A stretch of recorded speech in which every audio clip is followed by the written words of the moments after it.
테스트 학습 10회차 학습하도록 하겠습니다. 고전시가 어휘부터 보도록 하죠. 자, 시어디어라는 표현이 있네요. 얘는 사라져서, 죽어 없어져서 뭐 이런 표현이다 라고 보시면 되겠고, 예문에 보시면 차라리 시어디어 범나비 되오리라, 차라리 죽어서 범나비가 되겠다 이런 표현입니다. 이런 표현이고요. 여기서 이제 죽어가지고 다시 태어나서 범나비로 다시 태어난다라는 측면에서 윤회 사상이라고 볼 수가 있겠고, 그래서 불교적 요소가 드러난다라고 볼 수가 있겠습니다. 그 다음에 이제 이 시어디어가 사라져서 죽어 없어져서 뭐 이런 뜻인데, 이제 뭐 쓰러지다 이런 표현이라고 보시면 되겠고요. 현대국어에서 보면은 정지용시에 보면 성긴별이 하나둘 쓰러지고라는 표현이 나오는데, 그때 이제 하늘에 성긴 드문드문 있는 별들이 하나둘 쓰러진다라는 건, 이게 하늘에 있는 별이 뭐 사라져서 죽어 없어질 수는 없고 이게 사라지는 거라서, 뒤에는 이제 해가 뜨면서 점점 별빛이 흐려지는 걸 쓰러지다 이렇게 표현을 했습니다. 그래서 한 번씩 나오는 표현이니까 꼭 기억하시도록 하시고요. 자, 두 번째 어휘는 끼우다라고 되어 있네요. 저기 시옷 기억에 나와 있는 거 뒤에 있는 기억을 기준으로 된 소리를 읽으면 되겠죠. 저렇게 서로 다른 자음이 두 개가 겹쳐서 나오는 건 뒤에 걸 기준으로 된 소리를 읽으시면 되겠고, 그래서 끼우다인데 오늘날에 이제 꺼리다입니다. 꺼리다. 그래서 공명도, 예문에 공명도 날 꺼리고 부귀도 날 꺼리니 이런 뜻이 되겠습니다. 자, 말다, 전화이다, 마련하다 이런 표현들이 나오는데, 이게 전부 다 마름질하다, 재단하다 이런 뜻입니다. 마름질이라는 건 뭐냐 하면, 우리가 옷을 만들 때 옷을 만들기 위해서 천을 이렇게 자르는 것, 그걸 마름질한다라고 표현을 하죠. 그래서 재단한다라고 표현하기도 하고, 그래서 이제 그것을 얘기하는 건데, 예문에 보시면 칼로 말아낸가, 붓으로 그려낸가 라고 했는데, 칼로 잘라냈는가 이 뜻입니다.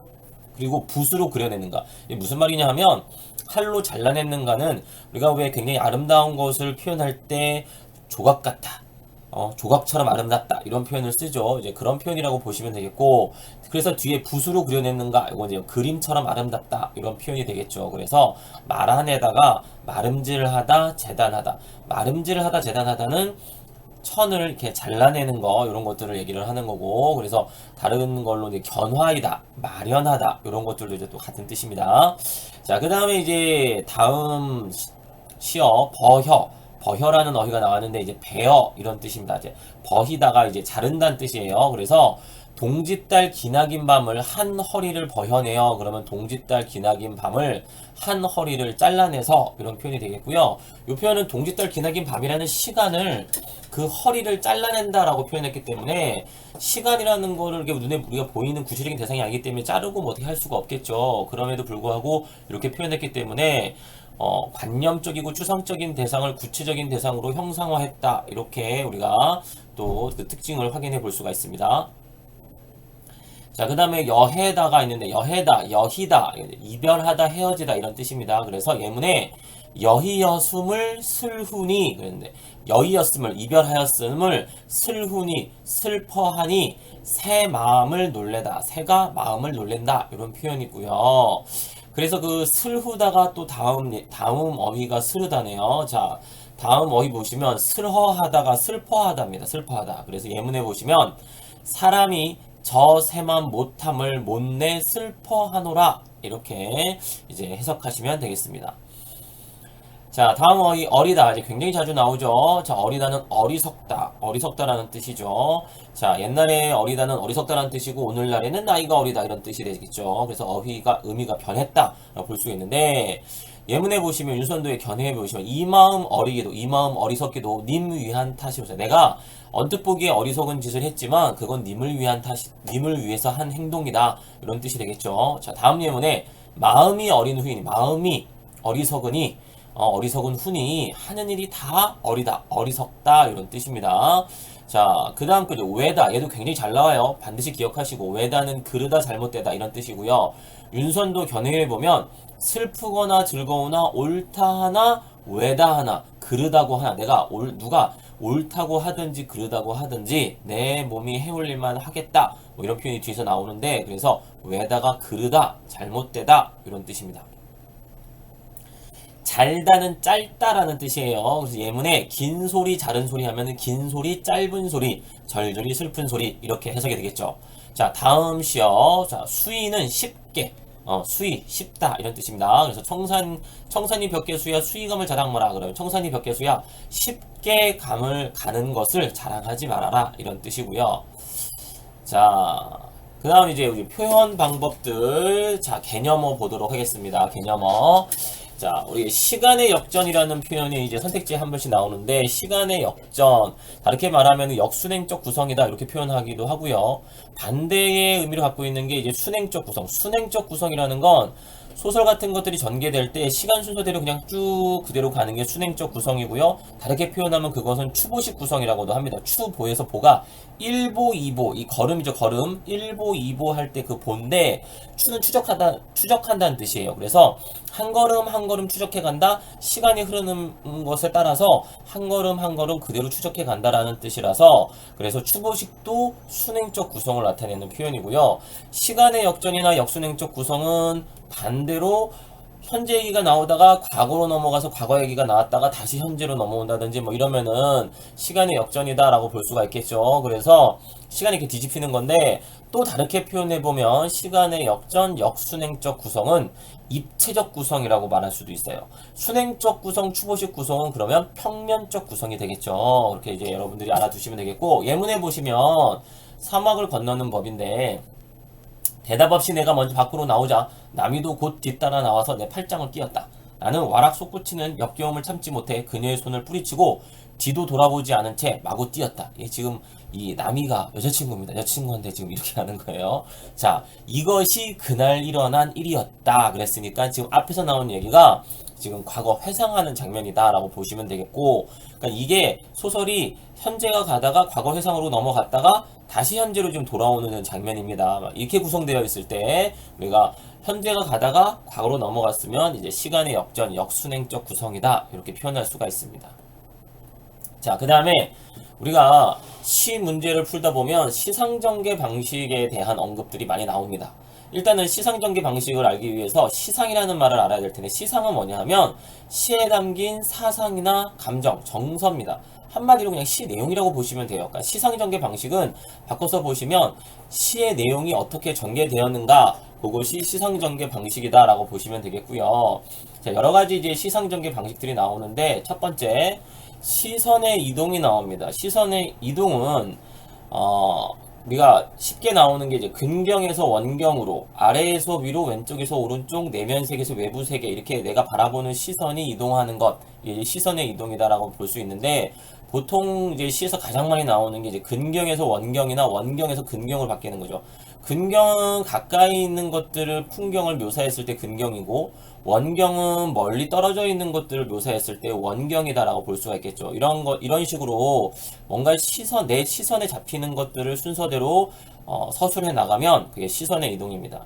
그 다음에 공간의 이동, 화자가 뭐 집안에서 집 바깥으로, 마을, 시내가, 언덕 뭐 이런 식으로 해서 화자가 있는 공간을 이동해 가면, 그리고 반드시 화자가 있지 않아도 시에서 어떤 공간을 이동해 간다면 공간의 이동이다라고 볼 수가 있겠고요.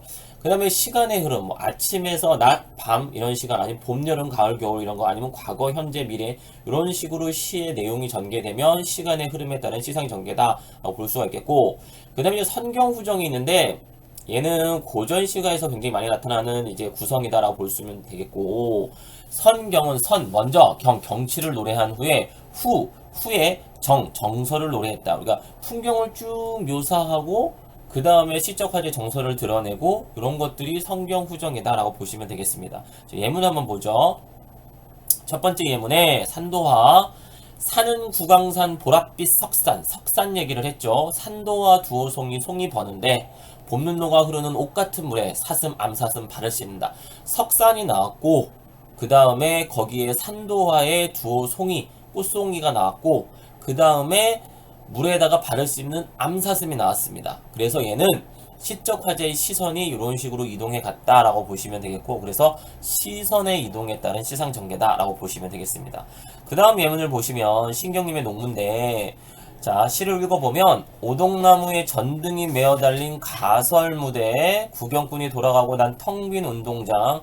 자, 첫 번째 공간이 이제 텅 빈 운동장에 가설무대가 나왔고, 그 다음에 우리는 분이 얼룩진 얼굴로 학교 앞 소주집에 몰려 술을 마신다. 자, 그러면 소주집이라는 공간으로 공간이 이동했죠. 자, 중략 빼고 그 이후에 비료값도 안 나오는 농사 따위야 아예 여편네에게나 맡겨두고 쇠전을 거쳐, 쇠전은 소를 사고 파는 데를 쇠전이라고 합니다. 도수장 앞에 와 돌 때, 그러면 도수장은 이제 소나 돼지 이런 것들을 도축하는, 잡는, 잡아서 고기로 만드는 곳이 이제 도수장이죠. 자, 거기 와 돌 때 우리는 점점 신명이 난다라고 표현되어 있는데, 그러면 공간이 어떻게 바뀌었냐 하면 학교 텅 빈 운동장 가설 무대에서 그 다음에 소주집으로, 그 다음에 쇠전을 거쳐 도수장으로 이렇게 공간이 이동해 갔죠. 그래서 이런 것들은 공간의 이동에 따른 시상 전개다라고 이제 볼 수가 있겠고요. 그 다음 예문에 지금 눈 내리고 매화향기 홀로 아득하니 내 여기 가난한 노래의 씨를 뿌려라. 다시 천고일이 백마타고. 자, 지금 눈 내리고 했으니까 지금 현재입니다. 근데 천고 뒤에 그랬으니까 미래입니다. 그래서 시간의 흐름에 따른 시상 전개고, 이 이육서의 광야가 요 앞부분에는 과거의 얘기가 나와요. 그래서 과거, 현재, 미래로 시간이 흘러갑니다. 그래서 시간의 흐름에 따른 시상 전개 이렇게 볼 수가 있습니다. 자, 그 다음에 이제 마지막 예문 보면 펄펄 나는 저 꾀꼬리 암수를 정답구나. 꾀꼬리가 암수 정다운 모습을, 그 풍경을, 경치를 내 눈에 보이는 것을 묘사했죠. 외로워라 이내모. 근데 그걸 보면서 꾀꼬리는 암수가 정다운데 나는 그렇지 못하고 외롭다. 뭐 이렇게 표현을 한 건데, 시적 화자의 외로움이라는 정서가 나왔죠. 그래서 선경 후정이다 라고 보실 수 있겠습니다. 자, 그 다음에 언어유희. 자, 언어유희 이제 굉장히 선택지에 자주 나오는 말이죠. 언어유희 말장난입니다. 말장난인데 방법은 여러 가지가 있습니다. 동음이의 어를 사용하는 방법이 있고, 비슷한 발음의 단어를 연속적으로 제시하는 방법도 있고요. 문장의 앞뒤를 바꾸는 방법, 어순을 좀 바꿔서 재밌게 표현하는 방법들도 있습니다. 예문을 봅시다. 자, 앞서 내 듣건데 유라는 것은 유라하더니 과연 그렇구나 했을 때 앞에 유하고 뒤에 유하고 있죠. 앞에 유는 우리가 유학자 할 때 그 유입니다. 그래서 이게 박지원의 호질에서 북곽 선생이라는 그 유학자를 가리키느라고 이제 유라고 표현하고, 유라는 것이 뒤에 유라고, 이 뒤에 있는 유는 아첨한다는데, 이 호질이라는 작품에서 북곽 선생이 호랑이 앞에서 살아남기 위해서 막 아첨을 하는데, 그걸 두고 유학자라는 것이 아첨 같은 유인데 한자 다르죠. 그래서 유학자라는 것이 아첨이라 하더니 뭐 이런 표현이 되겠는데, 그래서 언어 유희를 통해서 아첨하는 북곽 선생을 비판하는 그런 표현이다라고 보실 수 있겠고요. 그 다음 예문에 이제 춘향전에서 나오는 예문인데, 이몽룡이 그 변학도가 잔치하는, 생일 잔치하는 데 가서 음식을 달라 그랬더니 이제 뭐 처음에 변학도는 받아주지 않으려고 했는데, 운봉 영장이라는 사람이, 운봉이 그래도 뭐 음식을 좀 줘서 보냅시다, 그래도 양반인 것 같은데 라고 해서 음식을 주긴 줬는데, 음식이 너무 안 좋은 음식이 나와서 이 이몽룡이 운봉한테 지금 하는 말입니다.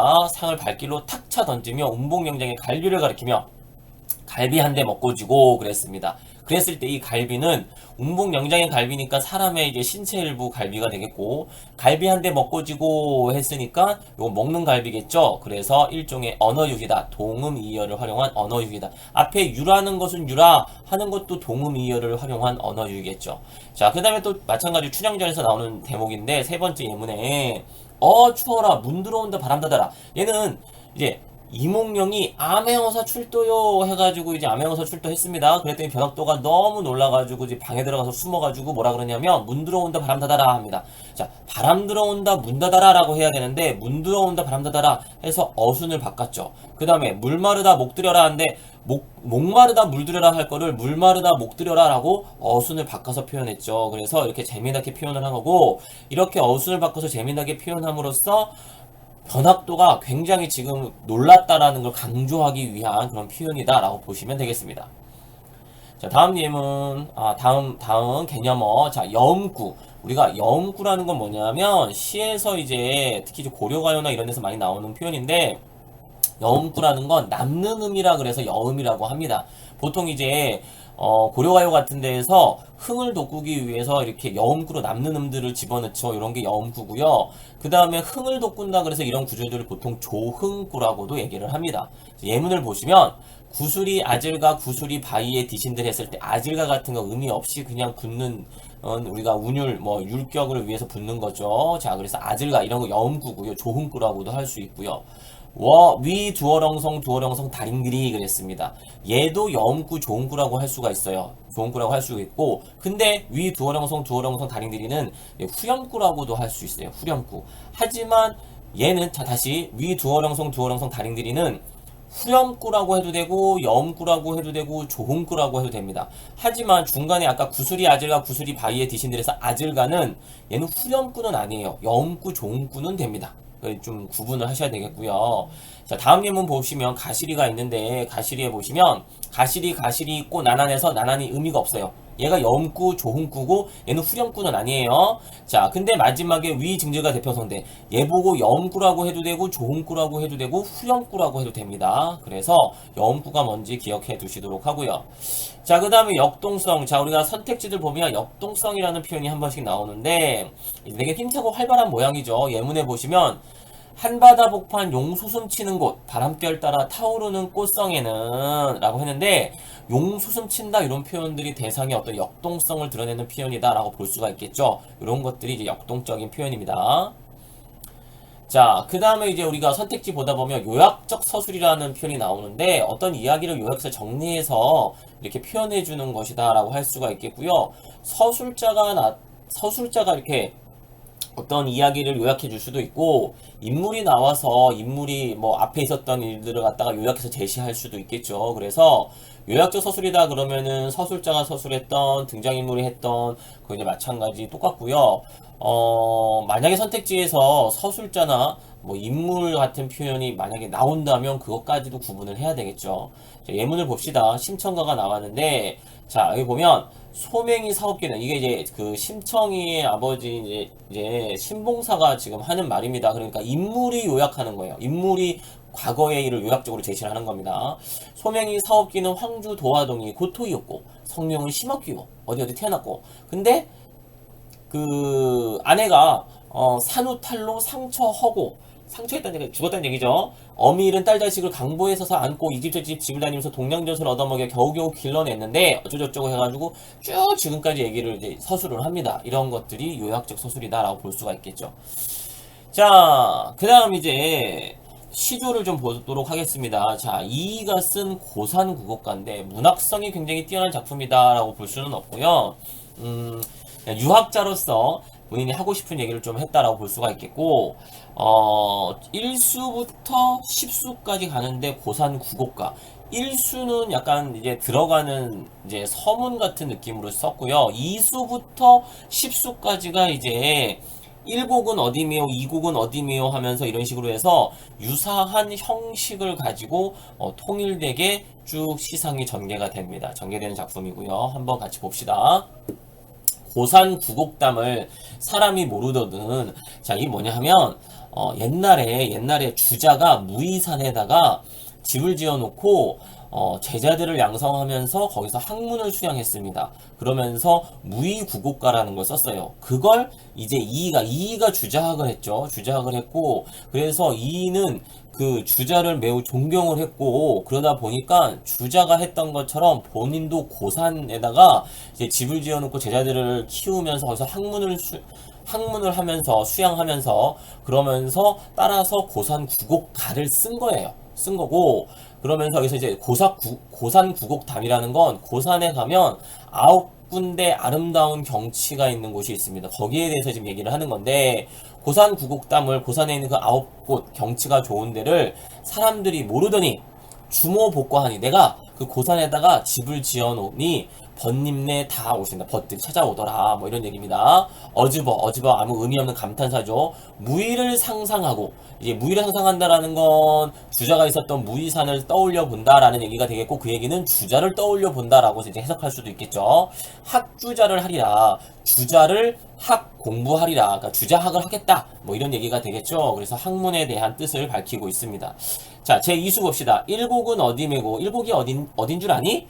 관암에 해 비친다. 관암이 일곡이야. 근데 그 관암에 해가 비치고 있어. 라고 이제 지금 제시를 한 거고요. 관암은 이제 관이 머리에 쓰는 관입니다. 관. 옛날에 뭐 갓 같은 거 머리에 쓰는 관인데, 암은 바위라는 뜻이고, 그러니까 바위가 갓처럼 생긴 바위다라고 이제 보시면 되겠습니다. 거기가 그 9군데 아름다운 경치 중에 한 곳인데, 평무의 내거든.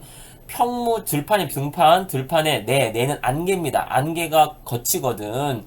원근이 원 멀고 근 가까운 곳이 글림이로다, 그림이로다, 그림처럼 아름답다라고 이제 볼 수가 있겠죠. 아침에 해가 쫙 비쳐서 안개가 싹 거치니까 그 드러난 풍경이 굉장히 그림 같다, 그런 말이 되겠고요. 송간에 소나무 사이에 녹준을 놓고, 술병입니다. 술병, 술동이를 놓고 벗온양 보노라. 자, 벗들이 찾아오는 것을 벗이 오는 것처럼 내가 본다. 마치 이제 벗들이, 이게 이제 해석이 뭐 두 가지로 이제 나올 수가 있어요. 벗 온 양, 마치 벗이 온 것처럼 그 자연을 본다, 뭐 이렇게 볼 수도 있고, 벗들이 찾아오는 모습을 본다라고 해석할 수도 있는데, 뭐 전자가 좀 더 설득력이 있겠죠. 자, 삼수. 이 곡은 어디 메고, 이 곡 어디냐? 화암의 춤만커다. 함이 꽃타짜죠. 이 암도 앞에 관암할 때 그 암하고 같은 거예요. 좀 약자라고 보시면 되겠고, 이것도 바위입니다. 그래서 꽃들이 막 펴있는 그 바위에 춘만 커다.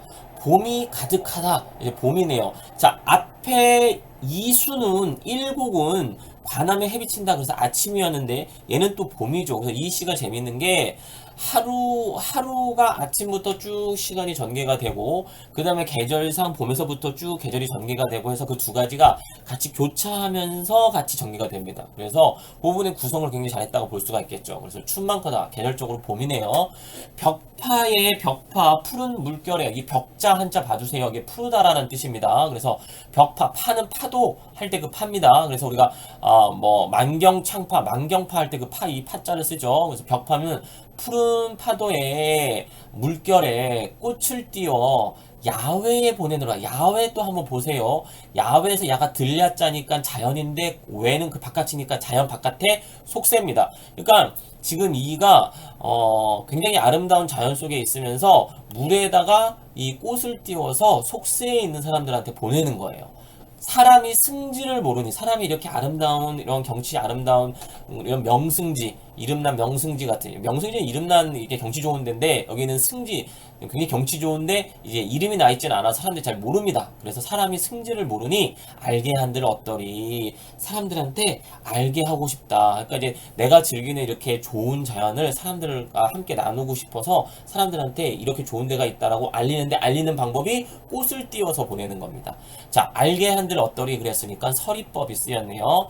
자, 제 사수 봅시다. 삼곡은 어디 메고 취병에 잎 퍼졌다 그랬습니다. 자, 취병은 병이 이제 병풍할 때 병이고요. 이제 취병은 푸른 병풍에 잎이 퍼졌다. 이게 무슨 얘기냐면 절벽이 쫙 펼쳐져 있는데 그 절벽에 막 이렇게 나뭇잎들, 절벽에도 이제 여기저기 군데군데 뭐 나무 같은 것들이 있고 나뭇잎이 이렇게 있겠죠. 이제 퍼졌습니다. 그럼 이제 푸른 그 절벽이 쫙 되겠죠. 그래서 우리가 이런 고전 시가에 보면 절벽을 병풍처럼 펼쳐서 놨다, 뭐 이런 표현들 많이 쓰는데 그런 이제 표현입니다. 취병이라는 데에 잎이 퍼졌습니다.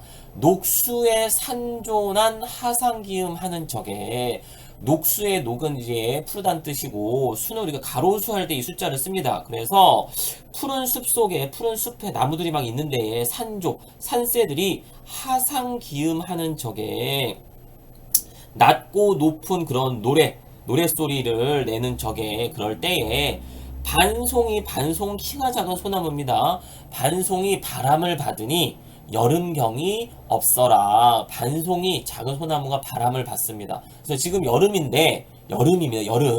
여름인데 여름의 경치가 없다라는 거는 무슨 얘기냐면 여름임에도 불구하고 여름 같지가 않고 되게 시원하다는 얘기입니다.